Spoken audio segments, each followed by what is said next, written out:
Бага насны хүүхдийн толгор эртнээс соггын дотор сүүлийн үед нэлээдгүй хувийг хавтгай тавхан согог эзлэх боллоо. За хавтгай тавхаа гэдэг маань хүний хөл ерөнхийдөө уртаашаа буюу өргөөшөө хоёр янзын хоёр төрлийн нумтай байдаг. Түүний уртаашаа ном нь хөвчихгүй байхыг бид нар бол хавтгай тавхан согог гэж нэрлэдэг амаа. За хавтгай тавхан согог үүсэх хэд хэдэн үндсэн хүчин зүйл шалтгаанууд байдаг. Үүний хамгийн нэгдүгээрт нь бол орчин үеийн амьдралын буруу хэв маяг, за хөлдөө таараагүй гутал өмсөх, за дээрэс нь бол архит төрөл бүрийн ясны эдэт өрөвслүүд зэрэг өвчнүүдээс болж хүүхдийн тавхай хавтгаарч байна.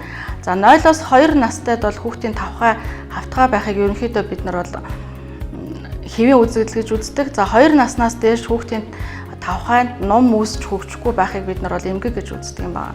Тавхай хавтгаарснараа ямар одоо сөрөг үр дагавартай гэвэл хүүхдийн хөл өвдөх, өвдөгний үеинд өөрчлөлтөх, цаашлаад түнх, баган нуруунд өөрчлөлтөх бол үндсэн хэд хэдэн өөрчлөлтийг өгдөг. За хавтгай тавхан соггыг бол эцэг эхчүүд гэрийн нөхцөлд бол онцлоход бол бүрэн боломжтой. Хэрвээ тавхаагаар бол бүтэн гიშгэж байх юм бол энэ хавтгай тавхаатай байна гэж эхний шинж тэмдэг илэрдэг.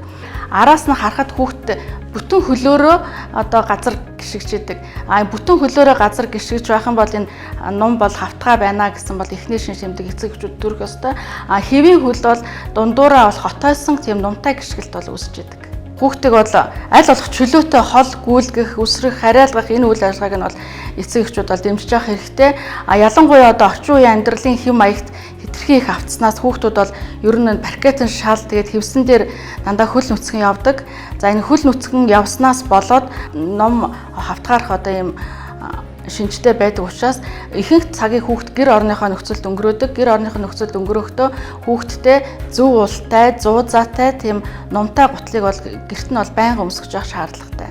За хавтгай тавхан согог бол хүүхдэд бол ямар нэгэн зовир шаналгаа үүсгдэггүйгээрээ бас онцлогтой. Түүнийг бол эцэг эхчүүд ажигладаггүй. Гэхдээ энийг ажиглахгүй удаан хугацаанд яваад ах юм бол өвдөх, түнхний үеинд өөрчлөлтөх, баган нуруунд өөрчлөлтөх ийм эрсдэлтэй байдаг. Ер нь хүний одоо тавхай бол хүний ачааллыг зөв жигд хуваарлж өгөх, баган нурууны ачааллыг багасгах тийм гол үүргийг гүйцэтгэдэг тийм хэрэгтэн байна. Хэрвээ та бүхэн хүүхдийнхаа тавхайг хавтгай гэж эцэг эхчүүд үзэх юм бол биднэрт хандаж нарийн мэрэгжлийн эмчийн зөвлөгөө авч нас буюу хүүсэнд нь тохирсон эмчилгээг бол сонгож биднээр хийх бол бүрэн боломжтой байгаа.